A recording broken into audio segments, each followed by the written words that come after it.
Қазақстандағы соңғы өзгерістер, саяси жағдайлар бұл Назарбаевтың өзі ойлап шығарған сценарийini өзі жазып, өзі іске асырып отырған кезекті спектаклі.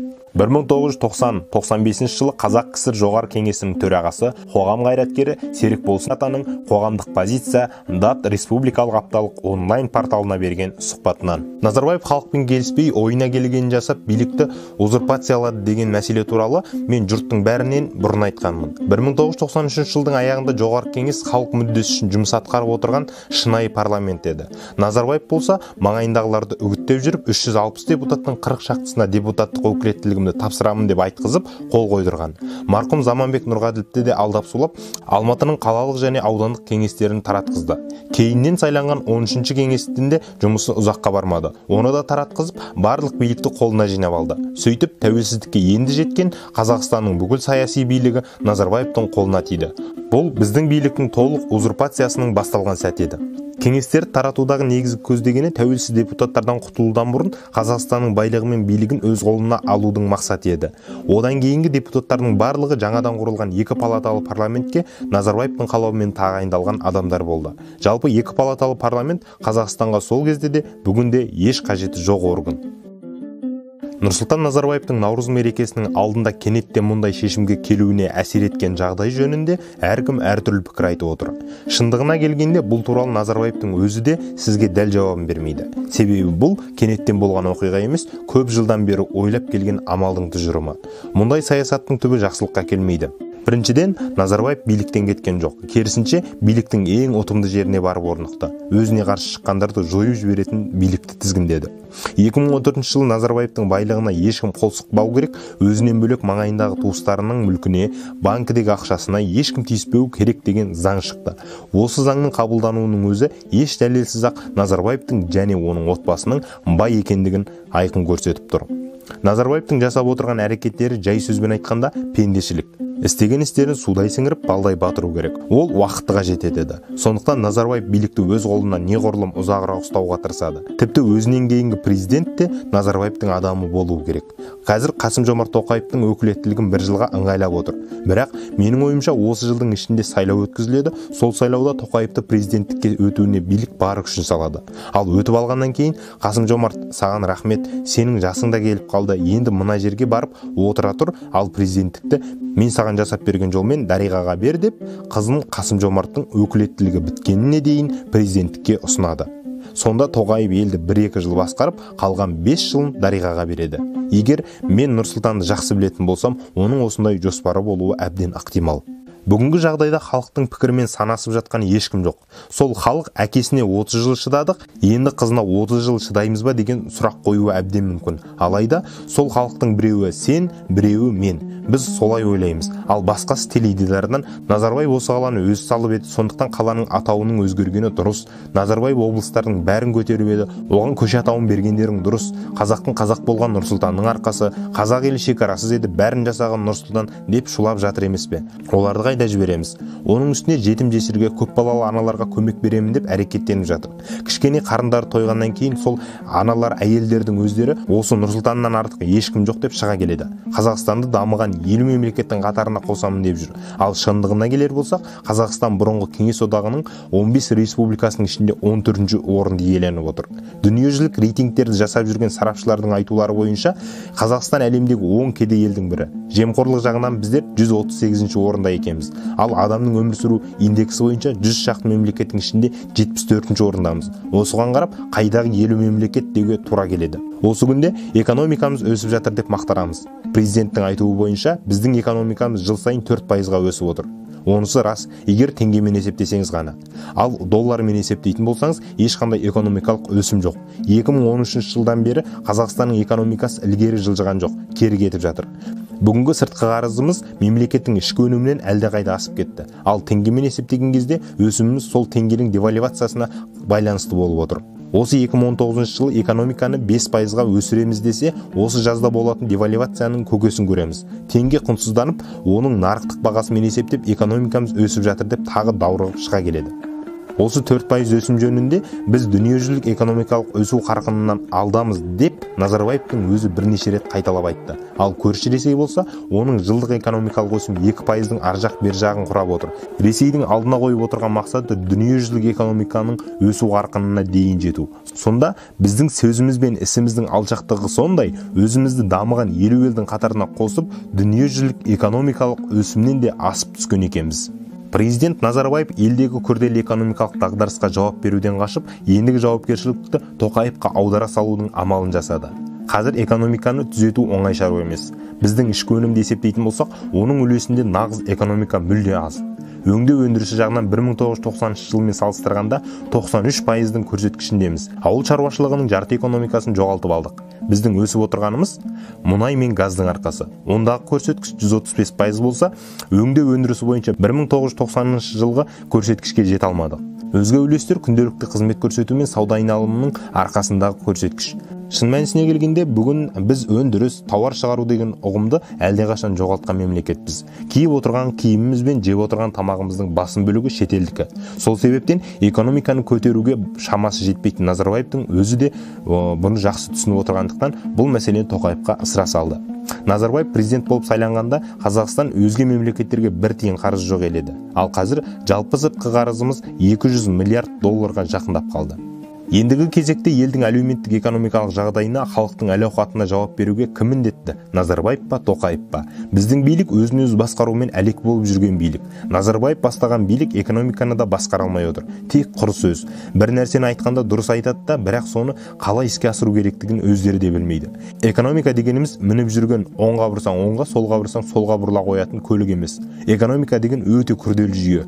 Оны бақайшағына дейін жақсы білетін мамандар басқару керек. Ал ондай адамдар Назарбаевтың жанында жоқ. Еліміздегі кәсіби білікті экономистер жайлы айтатын болсақ, мен білетін экономистердің барлығы Назарбаевтың аяғына жығылып жүр. Олардың аттарын атағым да келмейді. Өзім экономист болғандықтан биліктегі экономистерге деген наразылығым таулай. Бірінші болып өтірік соққан экономистер социализм, капитализммен бәсекелестікке шыдай алмай қирады дейді. Ол бос сөз. Мәселе социализмде емес, мәселе сол кезде Кеңес одағын басқарған коммунистік партияның басшыларында. Экономика бірінші кезекте басқару жүйесіне байланысты. Социализмді дұрыс басқарсаң, одан артық жүйе жоқ. Оның дәлелі тек Кеңес одағы ғана емес, қазіргі Қытай, Вьетнам тағы басқалары. Мына нарықтық экономиканы басқарудың өзі халыққа мүмкіндік берумен тығыз байланысты. Ал бізде оның бәрін бір адам қолына ұстап отыр. Бұған қоса экономиканы дұрыстайын деп ынталанып, халыққа адал қызмет жасағысы келіп жүрген ғалымдар да болмай тұр. Бүгінгі жағдайда біз уайымдап отырған жауапкершілік ешкімде жоқ. Менің ойымша, Тоқаев ар-ұяты бар жігіт. Сондықтан ол халыққа жағдай жасауға тырысады. Бірақ оның қолын қағып жұмыс істете ме, әлде істетпей ме деген мәселе тағы бар. Қасым-Жомарт Тоқаевты Қазақстанның президенті ретінде бұрындары болса қабылдар едім. Жалпы 30 жылдан кейін анау болды, мынау болды деген былжырақ сөз. Мәселе өз уақытында жасалған істе. Нәтиже жақсы ұйымдастырылған ұжымда ғана болады. Бір адамның қолынан бәрі келеді деген тұжырым қате. Қасым-Жомарт өзінің жанына алыс-беріске қолы былғанбаған адал азаматтар топтастыра алса, онда жауапкершілікті өзінің мойнына ала алады. Егер қолы қағылып, билік өзімде деп Назарбаев оған жол бермей жатса, онда еш нәрсе де өзгермейді. Тоқаев президент болар алдында Назарбаев жаңа үкіметті тағайындап қойғандықтан сол үкіметпен жұмыс істеуге мәжбүр. Осы тұрғыдан қарағанда, өзі тағайындамаған үкіметпен жұмыс істеу Тоқаевқа оңай емес. Мәжбүрлік бір жағынан қысса, екінші жағынан оның әр қадамын бағып жүретін тыңшыларын қойып қойды. Сөйтіп Қасым-Жомарттың отырғаны опақ, тұрғаны сопақ жерлерін тауып алып, қолынан қағып отырады. Жалпы Нұрсұлтанды мен жақсы білетін болсам, ол өзінен ақыл асып кеткен, өзінен артық нәтижеге жететін адамдарды жақтырмайды.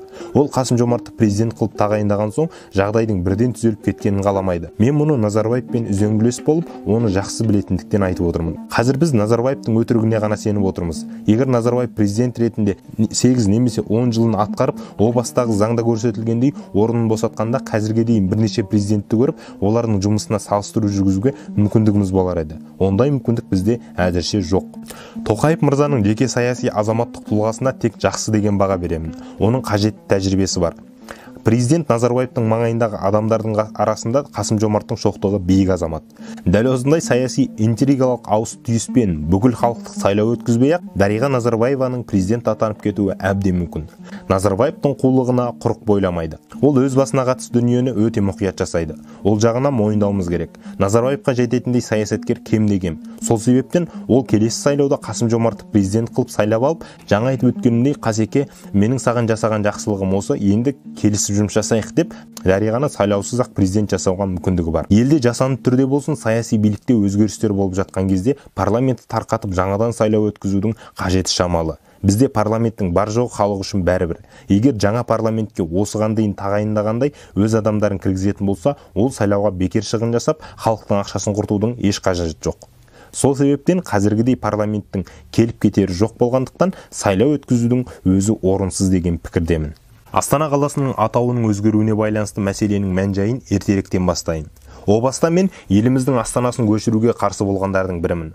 Онда да Назарбаевты мұқатайын деп қарсы болған жоқпын. Халықтың ақшасына басқа жерден Астана жасаудың ешқандай қажеттілігі жоқ болатын. Сол кездегі Қазақстанның 14 миллион халық үшін бір Астана, Алматы жеткілікті еді.